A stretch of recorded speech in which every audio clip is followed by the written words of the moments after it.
The vision of how the Raiders were going to win games in 2024 before the season started to where they are now. It's a massive change. We'll break that down plus more on Tuesday's edition of the Locked On Raiders podcast for October 29th, 2024.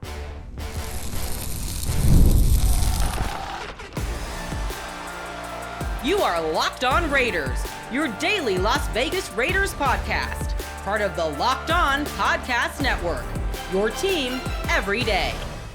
And welcome in, Raider Nation, to another edition of the Locked On Raiders podcast. Thank you so much for making the show your first listen of the day. Make sure you subscribe or follow for free on YouTube or wherever you get your podcasts to get the latest edition of the show. And as always, if you're checking us out on YouTube, we definitely appreciate that. The show continues to grow each and every day, and that's because of your support, Raider Nation, and because of the job that my man Ari does behind the scenes, making sure that we're good to go, we're looking good, and we're sounding good. We shout him out. We appreciate him. He's on Twitter at Ari Produces. I'm on Twitter as well, at your boy Q254. And we got the Locked On Raider podcast voicemail line at 707-654-4693. Your calls and texts will close out the show today. Got a lot of feedback. Wasn't able to get to all of it on Monday. And look, we're not going to be able to get to all of it throughout the whole course of the week, but we'll try our best to get as many in as possible. We'll do that coming up in the final segment of the show. Before that, we'll get to where the Raiders were back at training camp when we were in Costa Mesa, California, when the Raiders were talking about what their vision was, what the expectations of how this team was going to win games, to where it is now as they sit there in 2-6, and why it's such a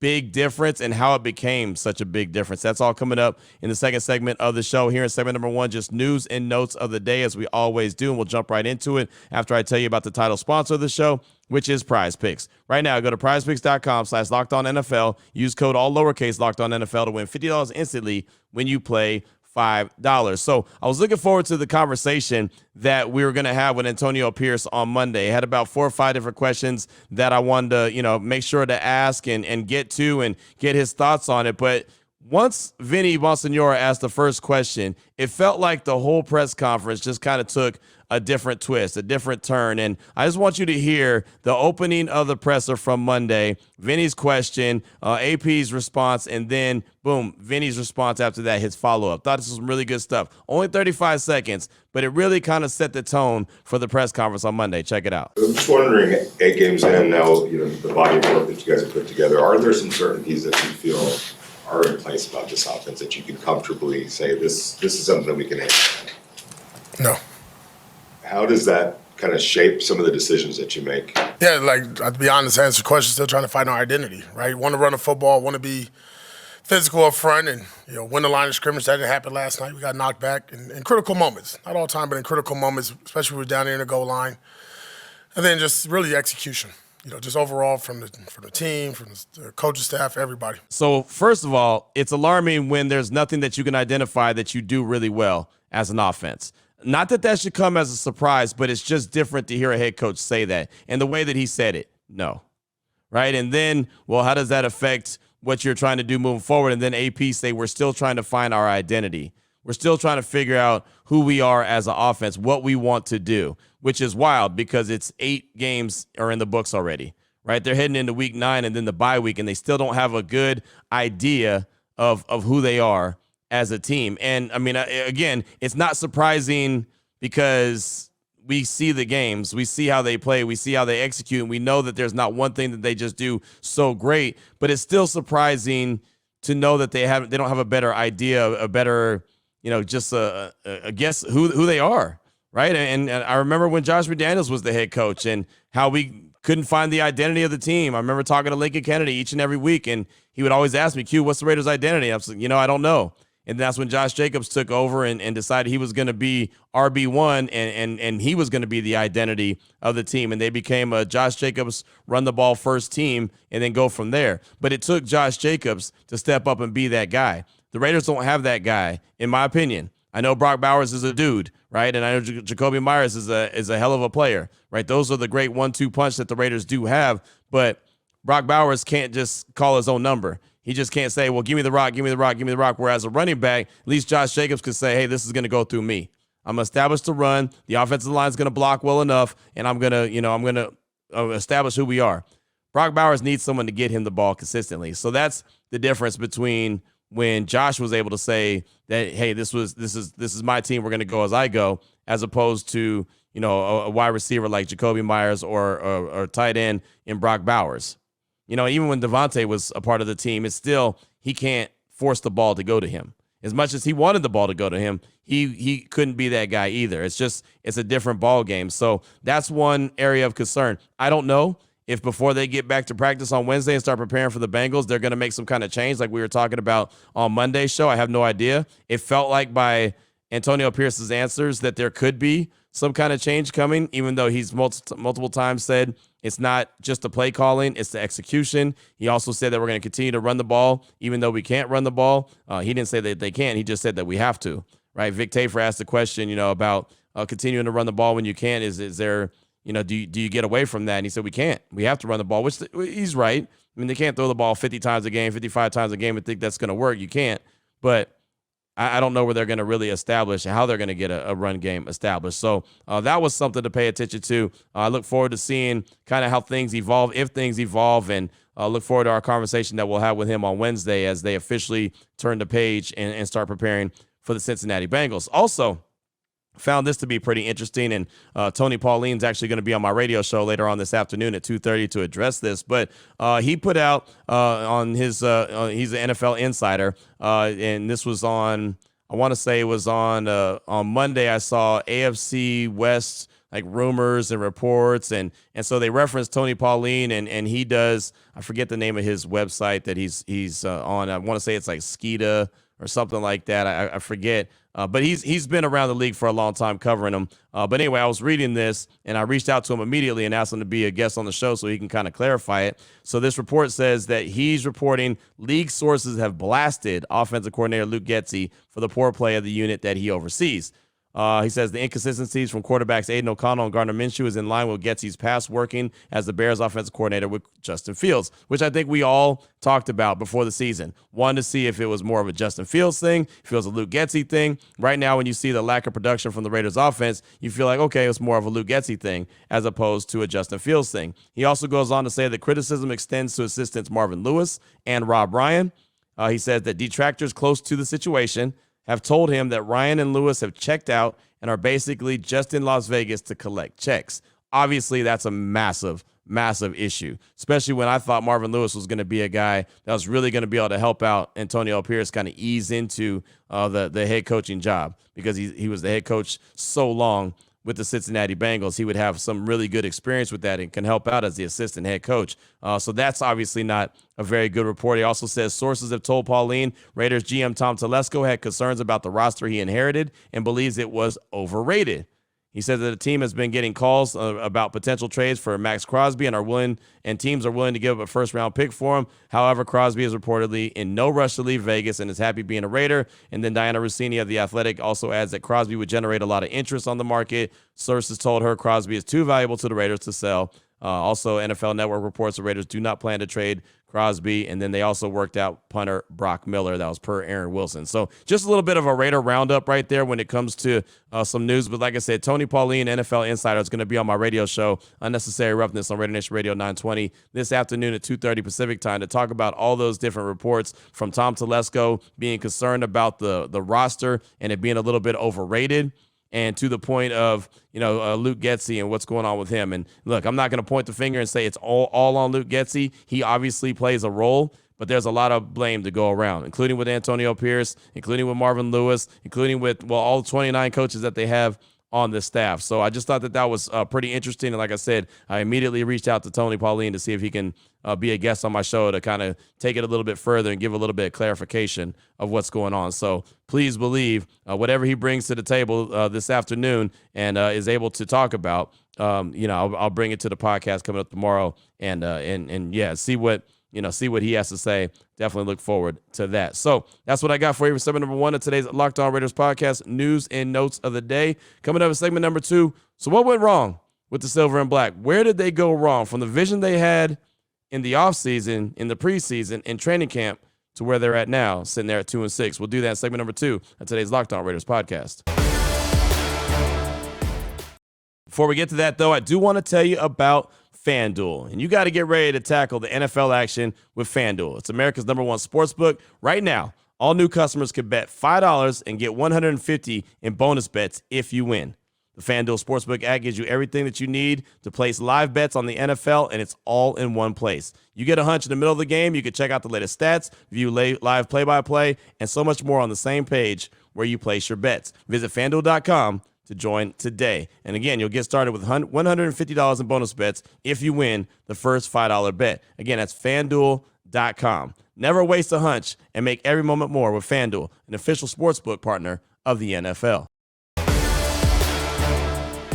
All right, Raider Nation, here we go. Segment number 2 of today's Locked On Raiders podcast. Want to talk about where everything went wrong and how it changed from, well, the expectations that at least I had in training camp in the preseason to where the Raiders are right now as they're sitting there at 2-6. And really, it's funny. It took me hearing from Ryan Hoag, former Raiders wide receiver, a guy who's on my radio show every Monday and Friday, and also part of the pregame show at Allegiant Stadium on Sundays. We call it Q's Kickoff. It's right there from the torch before the official pregame show with JT the Brick and Eric Allen. He joined my radio show on Monday, and I just asked him, I was like, man, I really don't even know where to start. We had a good 25-minute conversation on Monday, and I just said, the offense is on the struggle bus right now.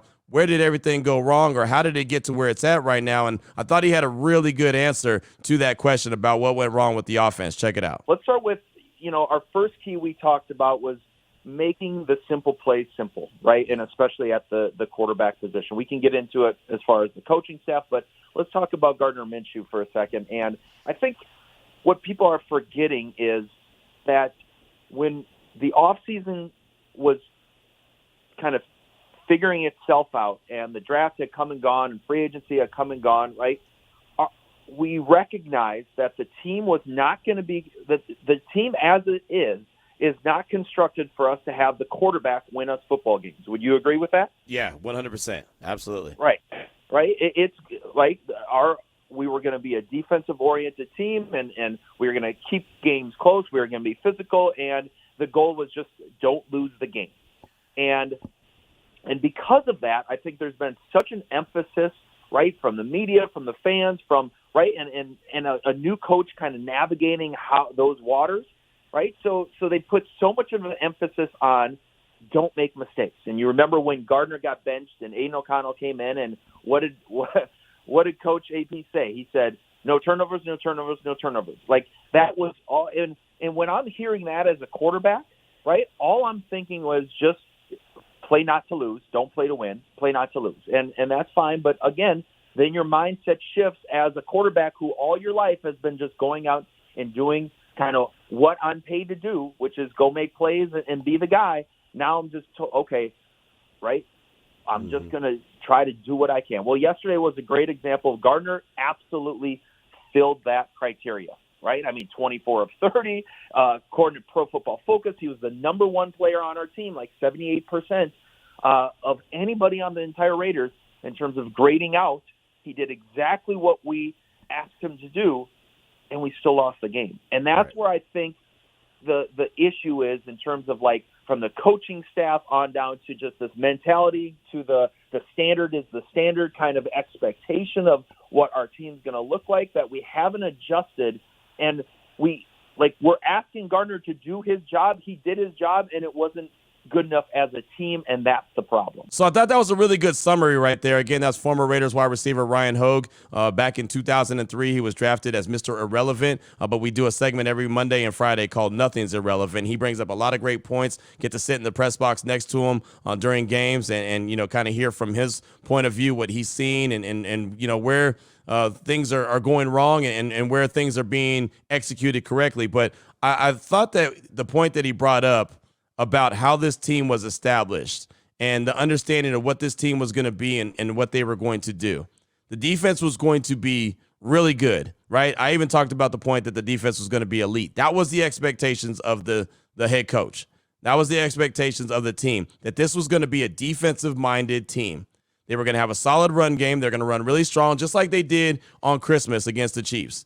Play strong defense, punch you in the mouth defense, obviously not have very many penalties, do it really cleanly, have a strong run game, and then be able to hang around, and win it at the end. And also have, quarterback play that was going to be good, not great, not elite, but good enough to win games. Not turn the ball over, take care of the ball, make good decisions, right? That's what it was going to be. Run the ball, keep it close, don't make mistakes, turnovers, penalties. You can win it in the end. That was going to be the recipe, right? Again, and there was a point where I thought that this Raiders defense was going to be and had the chance to be elite.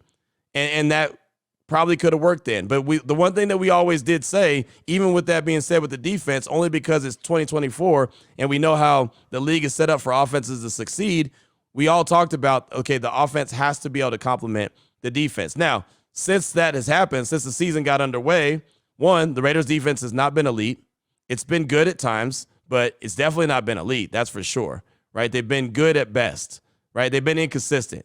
There's been times where they've answered the call. They've gotten stops when they needed to get stops. They put the team in position to have a chance to win, just like on Sunday. The defense did enough to help this team win. They just weren't able to get it done. Now, when I say that they did enough, they still put them in good position. But one glaring stat that Ryan Hoag brought up on that same conversation we were having on Monday on Raider Nation Radio 920 was the Chiefs were 12 for 16 on third down. Now, that's not winning football, right? Even though the defense still set them up, they got the ball on the 29-yard line. They only got 3 out of that. They got the ball back on the 3-yard line, couldn't get anything out of that. The defense did a good enough job there, but he was right. You know, you can't allow any team to go 12 for 16 on third down, think you're going to win games. So the defense hasn't been elite. Injuries to key players. They're not creating any turnovers. They're not forcing any turnovers. That interception by Trayvon Merrick on Sunday was only what? Pick number 3 or 4 on the season, right? Hobbs has one. Merrick has one. Spillane has one. Is that it? So those 3? Like 3 to 4 at most, at best, when it comes to forcing turnovers. That's not going to get it done. It's just not. They have 4. They have 4 turnovers. That's right. So that was the defense. But you know, you think about the injuries. You know, Malcolm Kuntz out for the season. He never even saw the field, right? Never played one down in the regular season. Marcus Epps out for the season, tore his ACL early in the season. Christian Wilkins on IR, had foot surgery. He was the big addition, right? He was going to help Max Crosby, and now Max is not getting that help. And John Jenkins is doing his best. Adam Butler is doing his best, and I think they're playing good, but they're not playing at the level that Christian Wilkins was expected to be playing at and taking a lot of attention off of Max Crosby so he can thrive. Max has missed a game. Max never misses games. He's been hobbled. He's not 100%. That's clear. He's still got 6.5 sacks, but he hasn't made big impact plays out of the 6.5 sacks, right? He hasn't made big plays where it comes up with, you know, intercepting the ball or a strip sack, getting it back, punching it out like you see TJ Watt. And again, not questioning Max at all. Never going to question him or his effort. I know he brings it every time he's on the field, but he's not been able to make those big impact plays. So that's the defense that, again, had the chance to be elite, defense that I thought, okay, was going to wreck games, and the offense was going to be able to do just enough. Well, when it looks at the offense, think about what they've done. You know, they don't have Devontae. He was traded. Big Mike has been out for quite a while, personal reasons, right? Jacoby Myers missed a couple games.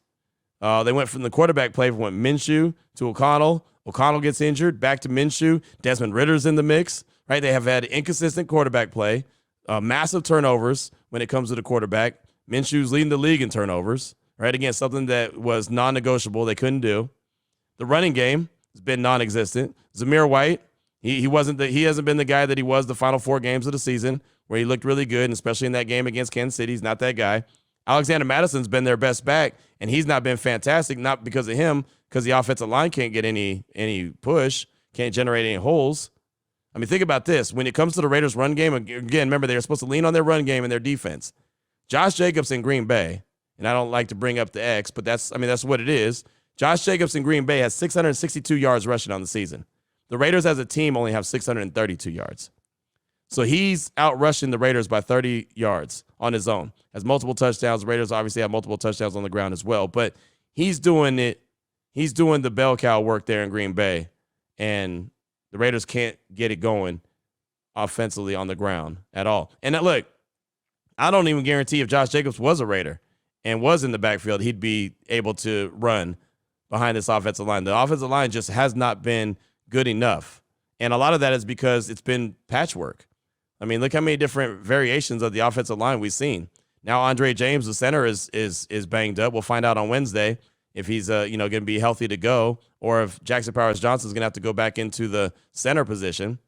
Is Dylan Parham going to be able to come back? He's got the foot injury, the Achilles issue that he's got going on. Jordan Meredith has been holding down that right guard spot. You got DJ Glaze, the rookie there at the right tackle spot. Thayer Mufford comes in as the eligible tackle, the lineman, and he was lined up wide as a wide receiver, right? And again, they're not going to throw him the ball, but I mean, it was just part of the alignment, just part of the way that they set that play up. That clearly didn't work. But I mean, Colton Miller hasn't been Colton Miller that we're used to. I mean, the offensive line has been patchwork at best. So I don't even know if Josh Jacobs would be able to run behind that line and be productive, but that's what it is. And then also you have a new head coach still trying to figure it out with, total of 29 coaches on the staff that sound like they're not giving them the help that we thought. Marvin Lewis, Joe Philbin, I thought he was going to be a big addition because they both have head coaching experience. Philbin has really good offensive line coaching experience, Marvin Lewis defensive experience, and it seems like that they're not really making a difference, helping AP with in-game decisions. So it just seems like from the vision that they might have had about this team and the way that they thought they were going to win games in training camp in the preseason, the way that I envisioned them winning games to where they're at now is completely different. Now, every team deals with injuries.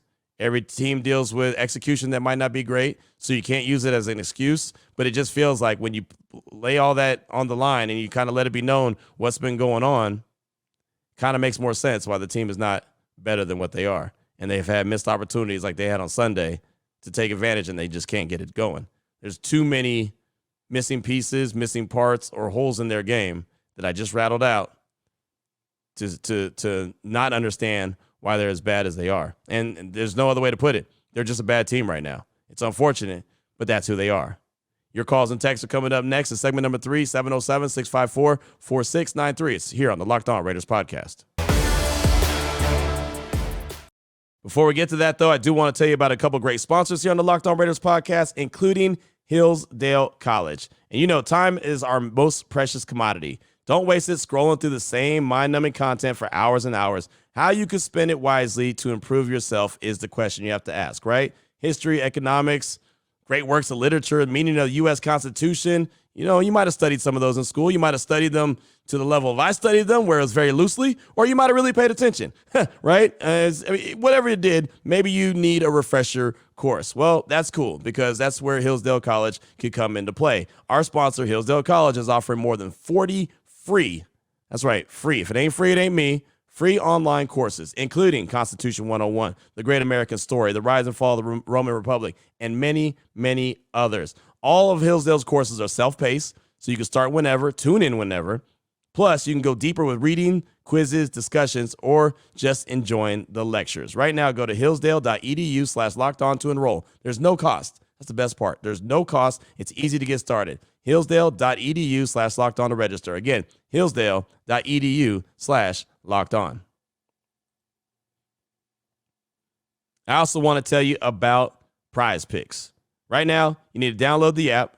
Use the code LOCKEDONNFL to get $50 instantly after you play your first $5 lineup. Again, download the app today. Use promo code LOCKEDONNFL to get $50 instantly after you play your first $5 lineup. Okay, well, what am I playing, Q? That is the question that you're asking. Well, Prize Picks is great, right? Prize Picks is daily fantasy, making lineups, player projections, and you just pick 2 to 4 different players, and either they're going to do more or they're going to do less than the player projections. But the beautiful thing is, it is up to you. You make the decisions. You make the decision on what you think that they're going to do, how they're going to do it, how they're going to come about it. Again, it's the best place to get real money sports action with over 10 million members and billions of dollars in awarded winnings. So now that I caught your attentions with the B word, billions, all you got to do, again, is download the app. So say you want to do something, say Jamar Chase, he's going up against the Raiders defense, and you think that Jacorian Bennett's going to hold him down. So you see 79.5 receiving yards. No, he's going to get less than that because JB is going to do a really, really good job. Well, that's what you can do. And again, it's the easiest way to do it is if you download the app today, use the promo code LOCKEDONNFL, you get $50 instantly after you play your first $5 lineup. One more time for the folks in the back row. Download the app, use the promo code LOCKEDONNFL, you'll get $50 instantly after you play your first $5 lineup. Prize Picks, run your game. Here we go, Raider Nation, segment number 3 of today's Locked On Raiders podcast. Your calls and texts straight off that Locked On Raider podcast voicemail line, 707-654-4693. We'll start off with a text. This is a text from Chris. What's up? What's good, Q? My name is Chris. Not sure if you read my last message, but I know I said I gave up on our team this season. We just need to keep losing to make it easier to get our quarterback. But I can't help but get excited and then depressed by the time the game is over every time. Anyway, I was curious on your thoughts on whatever their intention was when they put Ritter in for that 2nd and 4 play that got the false start, and then they put Minshew back in. I was confused by that play call and most other ones, but I kept thinking about that one because for a second, I had hope again.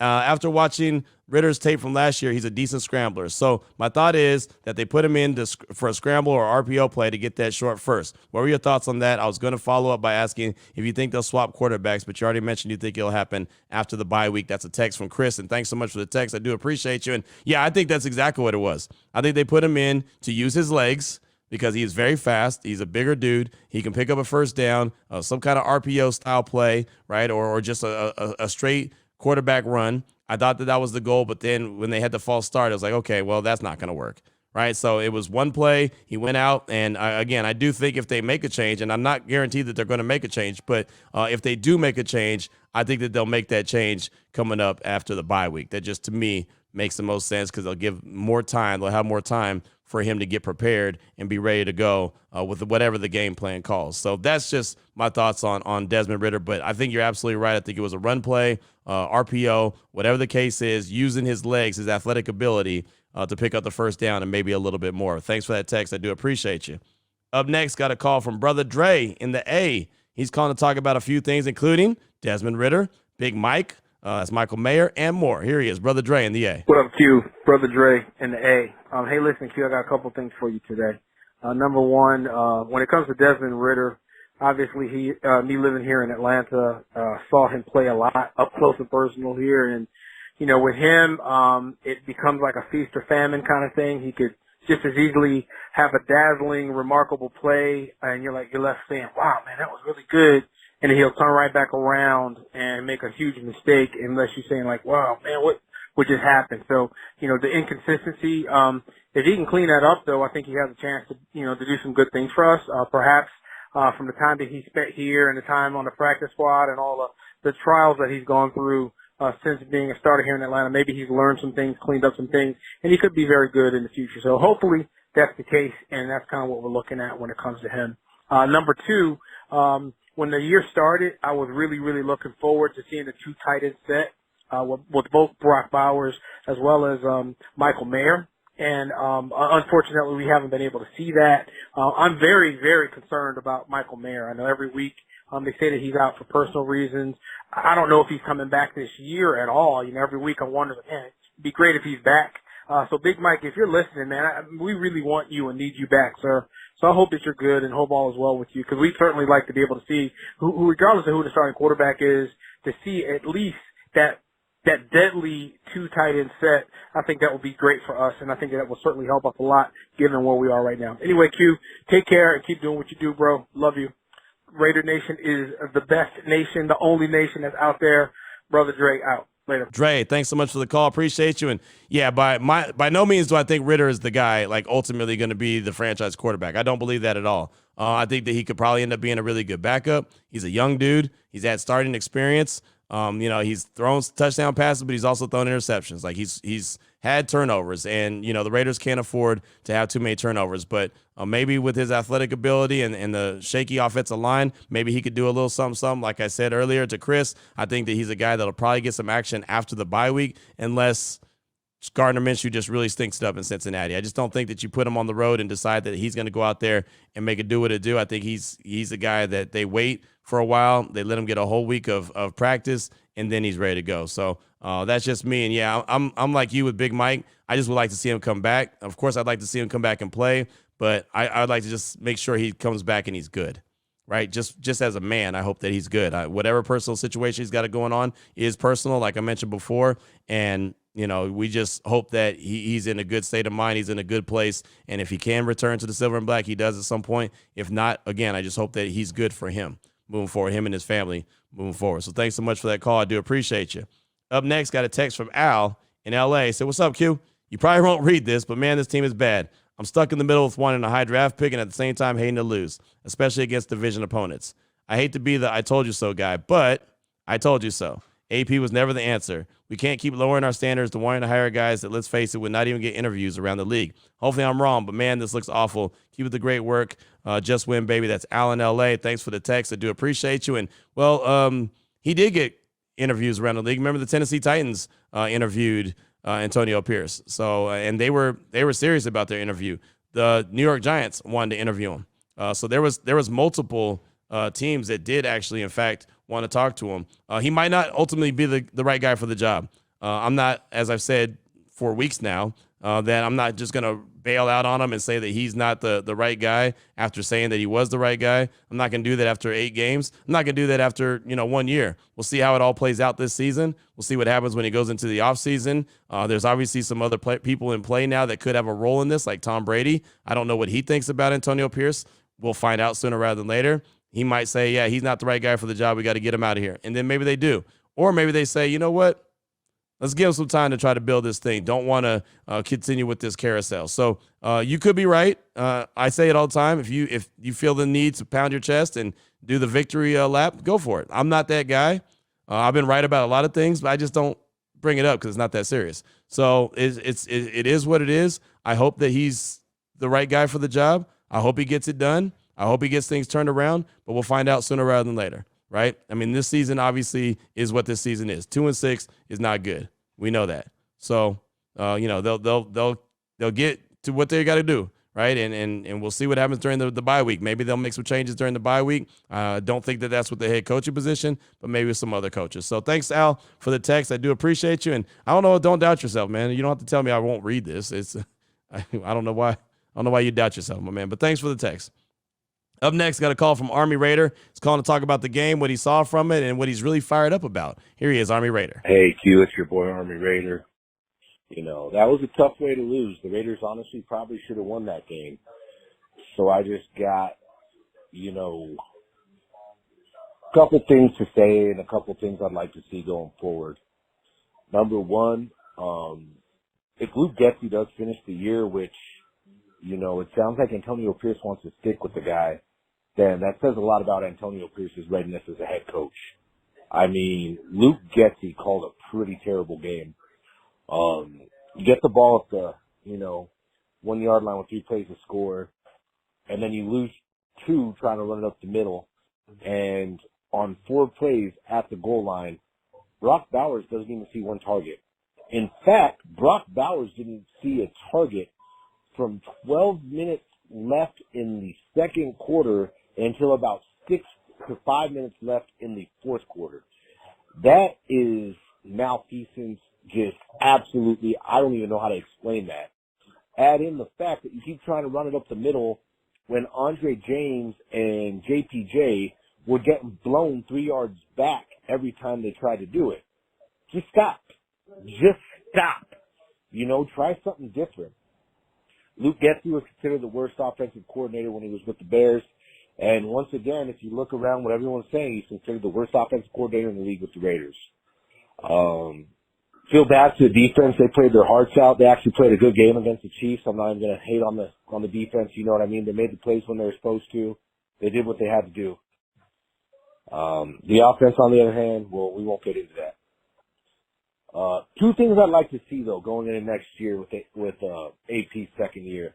Number one, something you kind of pushed back on me on when I talked to you last time before the season. Don't talk until you do something. All this team did all off season was talk. And there's one thing I've seen in my history of watching sports. The teams that talk all the time lose. The teams that don't talk win. Look at every dynasty in the history of sports. They shut the hell up and just you feared them on the floor, on the court, on the field, wherever it was. You didn't fear them in the media room.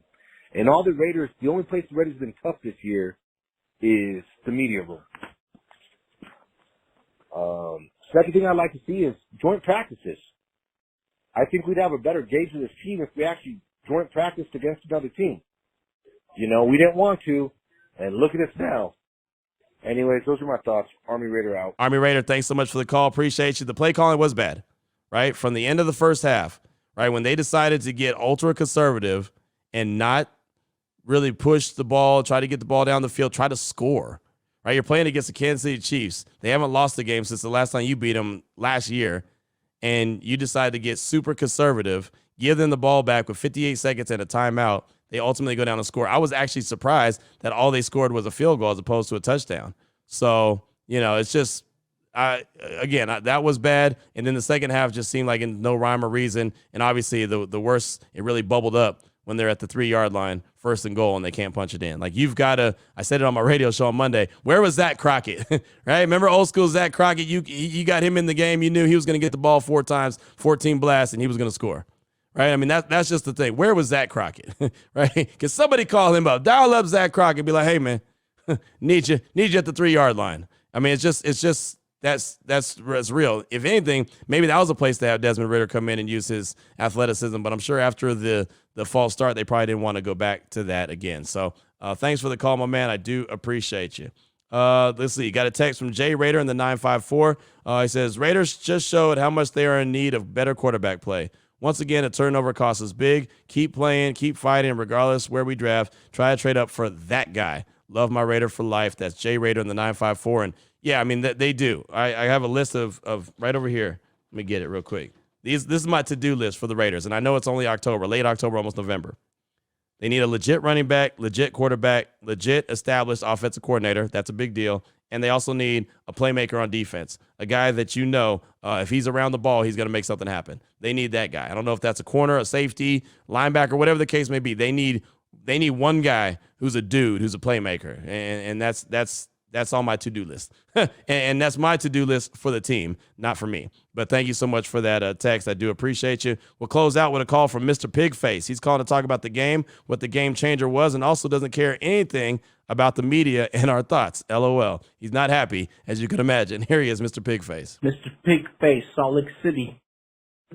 Yeah. Another game where we lose. Losing in Allegiant again. Undefeated with the Chiefs. This is nasty work, man. But you know what? I don't care what any media things you guys gotta say. You guys always think like, yeah, we're gonna win. Yeah. You wanna win. Nah. You guys are tanking. Raiders are tanking. I just saw the game. Dude threw a pick. Rush came in.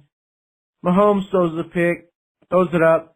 We're in the red zone. And Luke Getsy can't come up with something to get a touchdown? That's the game changer right there. Offense coordinator. You want to run? Why don't you mix it up, man? They're going to know you want to run. Yeah, anyways, here we go again, Raider Nation. Rebuild mode for the past 20 years. Rebuild. All I hope for in this draft, get a QB, please. I'm not a college guy. Whatever. You guys can judge me on that. Whatever. I don't look at college. I look at Raiders. I'm a Raider guy. All I care about when the draft comes, then I'll care about what we're looking at and who they are. So, get your QB, because obviously, these guys aren't it. These guys are both backup quarterbacks.